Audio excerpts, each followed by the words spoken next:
Hi, shalom friends. There's a certain polarity in life.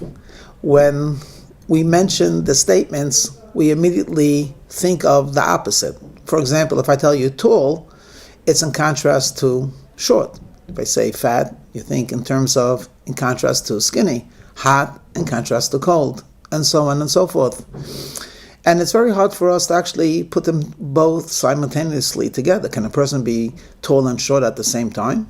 Fat and skinny at the same time? Can you feel hot and cold at the same time? Of course, we know of the expression, he waxes hot and then cold, but can you do it at the same time?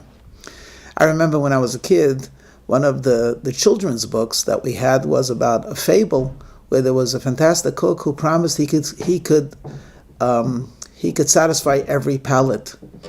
And there was the prince that was very spoiled said to the cook, I want you to make something delicious that's hot and cold at the same time. Well, this challenge would have bested most people, but after a while, he served them ice cream with hot fudge. He says, you see, you have hot and cold together.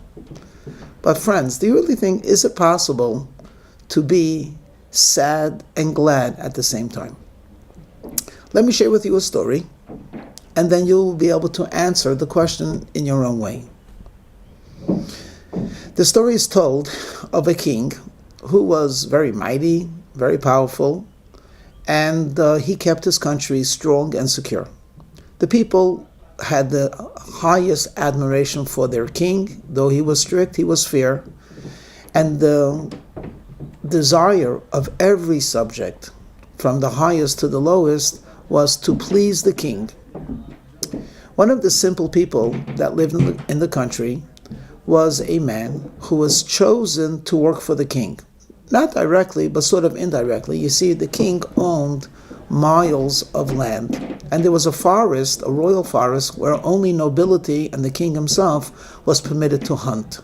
In order to make sure that the forest was kept properly pristine, they hired a man whose job was to live in the forest, and he was the forest watchman. So they found this man, lived alone, and they put him in the middle of the forest and essentially told him, your job is to live in the forest, keep an eye out, and approximately once a month to report to the palace that everything is okay. If something is not okay, obviously you know the way to the palace. So this man lived alone. Very simple, very, was a tiny hut, not much larger than room for two people, and lived very simply with groats for breakfast and goat milk, and basically was very proud in his own way that he was serving His Majesty the King. As the legend continues, the king went hunting once, and as he was hunting, he told some of the servants to stay behind because he wanted it to be a fair chase.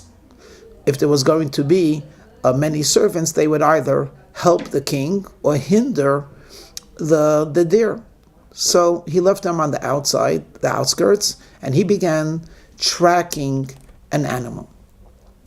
In his desire to track the animal, he paid no attention to the weather, and it was one of these freak storms where in a very short time, very heavy thunderclouds began to gather, and by the time the king realized that it was getting darker, unusually dark, he began to feel a couple of raindrops, and he realized that he was far from the entrance of the forest, and essentially in a couple of minutes, not only would he be drenched, but the last of the sunlight would be cut off, and then he really finds himself in a terrible predicament because this is not a paved road. Even a king needs a road to walk on, and he would begin to stumble over roots and trees.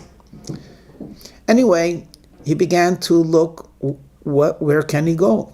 He wasn't exactly sure the way out, and indeed, it became dark. It began to rain in sheets of rain, and he thoroughly was drenched, and in minutes he was miserable. And he began to walk slowly, essentially groping, not sure where he was going to go, but hoping that he would find some type of a shelter, maybe a cave, maybe a hollowed out tree. And maybe 15, 20 minutes passes, and he stumbles onto a clearing. He looks at the clearing. He can't see clearly what it is. He just knows that there seems to be a clearing. There's no more trees or roots or rocks. And as he starts walking towards the edge of the clearing, he comes to a door, and he realizes that this must be the house of the forest watchman. Knocks on the door. The watchman knew that there would be no one out at this time of day actually, and in this weather it was impossible. So he didn't even pay attention. When he heard a knock a second time, he took a heavy stick with him and he opened up the door. As soon as he opens up the door, the king staggers in. Of course, he immediately drops the staff and helps the man. For a moment, he had no idea who that man was, but he certainly needed help, out of his overcoat. And when he saw the clothing and he saw the king, he was transfixed. He couldn't move. And the king, with a smile, says to him, "My good, loyal subject, will you not invite the king in for some refreshments?" And of course, as soon as he heard that, he bowed low and he sprung into action. Though it was a tiny little place, he quickly took the king, helped the king take off his wet clothing. He wrapped him up in a towel and in a warm blanket, put him next to the fire, which he quickly fed with many logs, and the king began to feel more like a human being. Maybe not like a king, but certainly like a human being. And he looks at the king and says, "Your Majesty, I'm so sorry, I really don't have much to offer." And the king says, "At this stage, I'll take whatever you have." So he quickly put in some milk into some oats and groats, and he mixed it, and he presented it to the king, a warm, nourishing oatmeal. The king ate it, smacked his lips with delight. This king had been pampered all of his life with the finest foods, never at all ate something like this, but at this moment, he couldn't have asked for anything better. And then he was drowsy. The watchman offered his own bed and said, "I will stay up and feed the fire." And the king had a wonderful, refreshing sleep. And that entire night, the watchman was humming to himself. Imagine, he has the king sleeping in his bed. And though he missed a night's sleep, he barely felt it. What an honor, what a privilege, what happiness. In the morning already, the rain had stopped, and the servants were looking with some soldiers, and very, very early in the morning, soldiers came upon the hut. They knocked on the door, and quickly the watchman opens up and he says, "The king is here. I'll tell him that he's ready to be escorted with honor on the way out." Anyway, the king got up and thanked the watchman, promised him a reward, and the watchman said, "Reward? I don't need a reward. I had my reward." And he was incredibly happy. As he walks the king out, suddenly 2 tears come from the watchman's eyes. The king was very surprised. Looks at the watchman, he says, "My good man, is there anything that I did to hurt you? I promised you a reward." And he said, "Your Majesty, I told you a reward is completely unnecessary. I've been rewarded way beyond what I deserve. To host my king in my humble abode, I have never been happier in my life. I cannot imagine a moment of greater happiness." I said, "Why are you crying?" He said, "But it occurred to me, this great honor that you bestowed upon me, this is an honor to me. But Your Majesty, I just thought about you. You are so royal. You are so noble. You are so majestic. You are so awesome. You are so great. And you slept in a simple bed.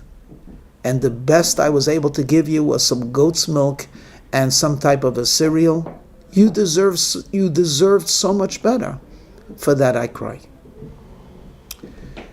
This wonderful parable actually captures a moment of being happy and sad. The happiness of hosting the king resides simultaneously with a sadness. Does the king deserve me? He deserves so much more. This parable actually turned a great Torah scholar into a great Hasidic Rabbi. It's brought down Reb Moshe Leib Sasova, one of the greatest of the Talmudists in his days, and a great halachic giant, was very, very impressed with the Hasidic movement. He envied their passion, their joy, their exuberance. He was a great scholar, but the Hasidim seemed to be filled with holy emotion. So there was one part of him that was very attracted to this, and he wanted to go study under their masters to see how he could bring in some warmth and bring a fire into his divine service. But that very attraction was also something that repelled him. And he was thinking, we're in exile. The temple is destroyed. The Jews are dispersed. How could these Hasidim be happy? And he decided that he would consult with the great Hasidic master, Rabbi Elimelech of Lezhensk. If he was to be able to resolve this dilemma, he would become a Hasid, a follower. If not, he would just leave. When he came to Rabbi Elimelech shared with him this parable, and then told him, Reb Moshe Leib, you see, Hasidim are thinking to themselves, the great and glorious, infinite, holy God. Where is he now? Yes, he is in exile, but he's in your home. He is in your heart. He is in your prayer. He is in your good deeds. He is in your family life. He is in your business life. He is in your children's life. He's not in Israel. He's not localized. Yes, it's true. The king is not in his palace, and he's in a simple woodsman's home, or actually hut. But the privilege of hosting the king of all kings, this causes every chassid to be happy, to be joyous. And yet, the chassid says deep down in his heart, Rabbeinu Shalayla, Master of the universe, please bring the Messiah. Please, you don't belong in my hut. You belong in your palace. Please allow us to accompany you to your palace. So together with their exuberance and joy is a deep recognition of the dismal state they find themselves, and consequently the divine presence. Our job is to live with both of them at the same time until the righteous Mashiach comes. This captivated this great Talmudist, and he became himself a great Rebbe. So friends, is it possible to be sad and glad at the same time? As for me, the answer is obvious. Yes, it is. You can be glad of what you've accomplished, and you could be sad that you haven't accomplished more. You could be joyful that you're close to God, and you could be upset that you're distant from God at the same time. And indeed, as the Holy Tanya quotes the Zohar, from one side of your heart there's rejoicing, from the other side there is weeping. What is a chassid? You never see his weeping, you only see his rejoicing. Let's hope and pray that Hashem will see our weeping deep down and will enjoy our rejoicing that's from the outside. And this holiday, which are days of rejoicing, will actually lead us to the days of the Mashiach, where Simchas Olam Al Rosho, there'll be everlasting joy. Amen.